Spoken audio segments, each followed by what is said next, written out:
Hey y'all, welcome back to another video, man. Today, look, a lot of videos that I make, I come up with them, but this one I have to give a quick shout out real quick. Let me pull them up real quick. Hold on. I don't really know how to get the comment on the screen, so let me just see if I can find it. Alright, shout out to Jake Likeness, who came up with this, who wanted me to do this video because he told me he was a Seahawks and a Nebraska fan in college football in the NFL, and he wanted me to make a video on that. So I was like, you know what, why not?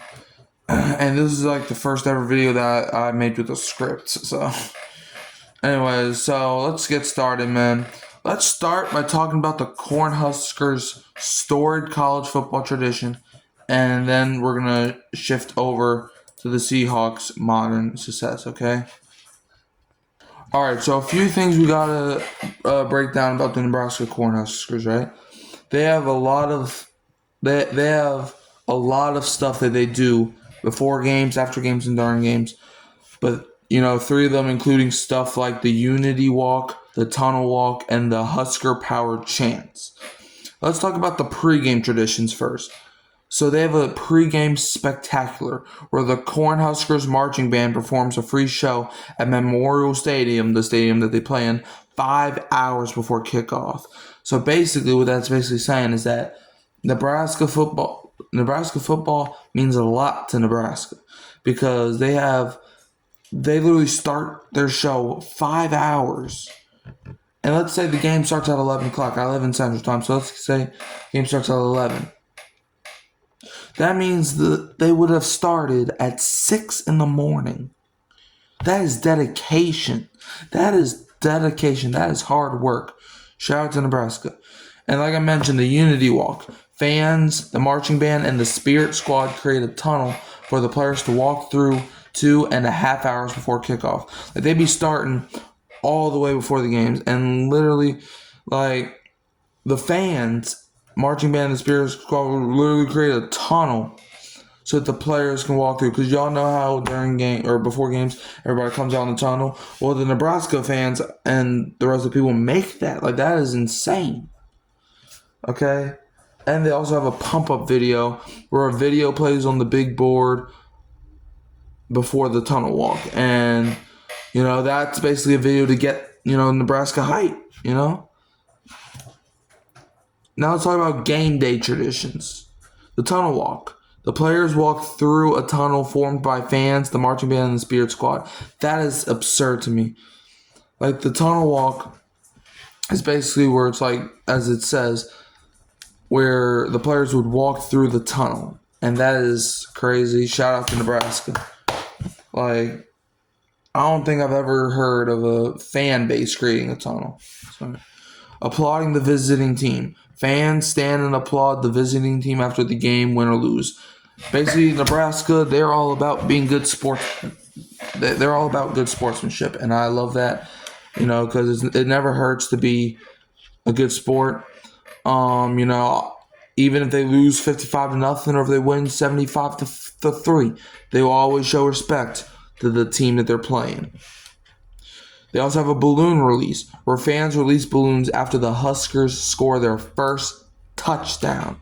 So when 6 points go on the board for Nebraska, that balloon goes right into the air. Now let's talk about other traditions. We got two more. Black shirts, a well-known tradition that began in 1964. I'm assuming that means that they wear black shirts during games or whatever. And they have the Unity Prayer, a beloved ritual where the team chants a prayer before leaving the locker room. Just amazing. Now let's talk about the Seattle Seahawks' modern success. Look, they didn't really have that much success when the Steelers were winning, when the Cowboys were winning. I mean, they kind of did. But, so the Seahawks, obviously, the Seahawks appeared in 3 Super Bowls, winning one of them. But yeah, the Seattle Seahawks have had modern success in the NFL. They won a Super Bowl, and they've won multiple conference championships. As in the Super Bowl, obviously, in 2013, the Seahawks played against the Denver Broncos. It was the best defense versus the best offense, and the best defense won, destroying the Broncos 43-8 to clinch the Seattle Seahawks' first and so far only Super Bowl. However, in 2006, the Seattle Seahawks did make the Super Bowl, but they did fall to the Pittsburgh Steelers 21-10. And if you remember, that was a Super Bowl where a lot of referees, were making boneheaded mistakes. Whether that was illegal blocking the back call, Ben Roethlisberger not being down, and so many other flags so many calls. Like, the Steelers were basically the referee's darling in that game, okay? So the Steelers ended up walking away with a 21-10 win over the Seahawks, but the Seahawks still made it that far in 2006. And then we all know about 2014, where they went up against the Patriots, and they ended up losing 28-24 because they, instead of running the ball on the 1 yard line with Marshawn Lynch to win that game, they threw the ball. Like, we didn't know if they were going to win that game, even if they did run it. But, throwing, especially that play, is definitely not a good look for the Seahawks. In 2005, 13, and 14, the Seahawks won the NFC Championship. However, the Seahawks, they've won some divisional championships too. Because back when the Seahawks played in the AFC West, they were the only team to transfer conferences. As the Seahawks, they won the AFC West division in 1988 and 1999. And then when they went to the NFC West, they won the division in 2004, 2005, 2006, 2007. So that's 4 years in a row. Then they won it in 2010, 2013, 2014, 2016, and then 2020. So, the Seahawks, they have won 11 divisional championships, 2 in the AFC West and 9 in the NFC West. The Seahawks have had 2 coaches to take them to the promised land. They had Mike Holmgren, who was hired in 2000, and he led the Seahawks to the NFC Championship in 2005. Sorry, guys. All right. Pete Carroll was hired in 2010, and he led the Seahawks to their first Super Bowl victory in 2013. Wow. And the Seahawks also played in the AFC Championship. So that's the Seahawks' modern success. All right, next up, we're going to talk about how both teams embody grit, resilience, and, of course, a passionate fan base. Now, look, Nebraska ain't really a good football team. Their program ain't the best. But that makes them embody grit, resilience, and a passionate fan base. A lot of people would not even show up to the games. A lot of people wouldn't. So that shows grit. That basically embodies all 3 of the things. Because, they know their team's probably not going to win most of their games. But they show up anyway. Because they care about their team and they are loyal to their team. Alright, now for the Seattle Seahawks, we actually got a live interview from Pete Carroll when him and Angela Duckworth were, I guess, on an interview. Now I don't have the audio. I don't even know if it was audio related. But here's what had to be said. Angela Duckworth, award-winning psychologist and author of the New York Times bestseller Grit, The Power of Passion and Perseverance, recently joined Seattle Seahawks head coach Pete Carroll in a discussion about grit, resilience, and the science of hope.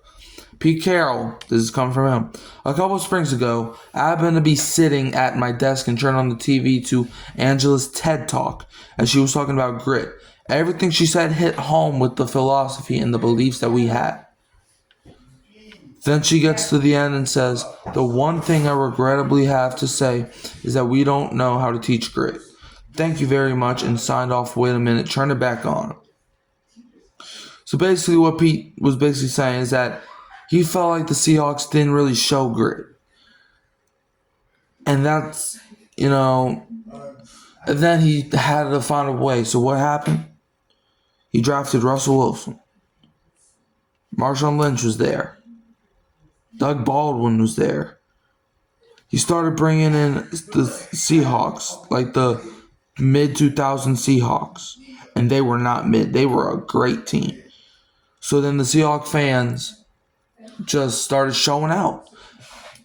And we'll get to the 12th man later, but the Seahawks fans started showing out. All right, next up, we're going to get to Nebraska's rich history of dominance and legacy in college football. So we got to start with the early years. The program's origins back from 1890 to 1899. Nebraska's football history unofficially began in 1889 when a group of civil engineering students chopped down enough trees to create a small field at the corner of 10th and R Streets in Lincoln. A team was formally organized in 1890 under the direction of Dr. Landon Frothingham, a newly hired veterinary pathologist from Harvard University. Frothingham was asked to oversee the program because he was familiar with the rules of the game and had brought a football team with him from the East Coast. Nebraska's first game was a 10-0 Thanksgiving Day victory over the Omaha YMCA on November 27th, 1890. Frothingham broke his leg during a practice prior to the season's only other game, an 18-0 win over Doane in February 1891, and left the university shortly after. Prior to NU's 1891 matchup with Iowa, the Hawkeyes sent Theron Lyman to Lincoln to prepare Nebraska, which played the 1891 and 1892 seasons without a coach. To face the more experienced Hawkeyes, Nebraska credits Lyman as its head coach for the game, though he likely did not attend Iowa's 22-0 win. In December 1891, Iowa, Kansas, Nebraska, Missouri formed the Western Interstate University Football Association, one of college football's first conferences. Nebraska, by then playing under the colors scarlet and cream as the Bug Eaters, but also referred to as the Rattlesnake Boys and Red Stockings, appointed attorney J.S. Williams its temporary coach in the middle of 1892. His only game was a 1-0 forfeit victory over Missouri, after the Tigers refused to play against African-American George Flippin, NU's first black athlete and the fifth at a predominantly white university, later joked, "I was so good I beat the University of Missouri all by himself." University supporters became upset by the cheap John plan of amateur coaches, and the school hired Frank Crawford as its first official head coach in 1893. Crawford became a vocal critic of Flippin and vetoed the election of his star player as team captain, stating, "It takes a man with brains to be a captain. All there is to Flippin is brute force." The first documented use of Cornhuskers appeared in a school newspaper headline during Crawford's first season. "We have met the Cornhuskers and they are ours." In this instance, the team was used to derogatorily, refer to Iowa. Nebraska won its first conference championship in 1894, after which Crawford departed from Texas. Assistant Charles Thomas was promoted and led the Bug Eaters to a second WIUFA title the following season, which included a long-distance road trip to Montana. All right. I'm going to move this over here. All right, so let's look at the history. So their first season, like I said, was 1890, which was 135 years ago. The stadium that they play at is Antelope Field, Nebraska Field Memorial Stadium in Lincoln, Nebraska. So, yeah. Their all-time record is 924, 430, and 40, which is a 67 win percentage. Their bowl record is 27-27, which is 500. They claimed 5 national titles in 1970, 1971, 1994, 1995, and 1997. Alright guys, I'm back to this. Nebraska also has 7 unclaimed national titles. They have unclaimed national titles in 1915, 1980, 1981, 1982, 1983, 1984, and 1993. They also have 46 conference titles, 10 division titles. They had three Heisman winners. They had Johnny Rodgers in 1972, Mike Rozier in 1983, and Eric Crouch in 2001. And they had 54 consensus All-Americans. So you can basically argue that the Nebraska Cornhuskers, they are a successful college program.